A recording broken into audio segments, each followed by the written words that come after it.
اكتشفت صدمة عمري.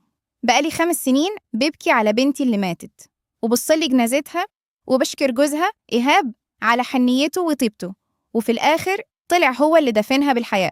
كل ده كشفته صدفة لما إيهاب نسي موبايله في المطبخ، وشاشة الموبايل نورت برسالة من أمه بتقوله: تعالى حالا يا إيهاب، فاطمة حاولت تهرب تاني. الدم اتجمد في عروقي. فاطمة؟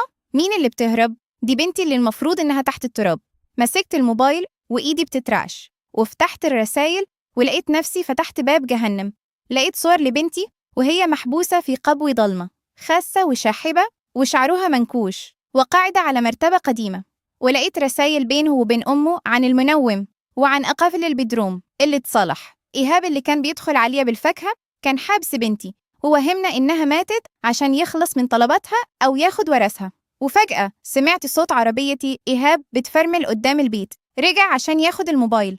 وقفت في المطبخ وأنا ضمت الموبايل على صدري، ونار قادت جوايا كانت هتحرق البيت باللي فيه. إيهاب فتح الباب ودخل وهو مبتسم ابتسامته الصفراء وبيقول: معلش يا حماتي، نسيت الموبايل. وفي اللحظة دي رفعت عيني فيه وشاف الموبايل في إيدي ووشه قلب ألوان.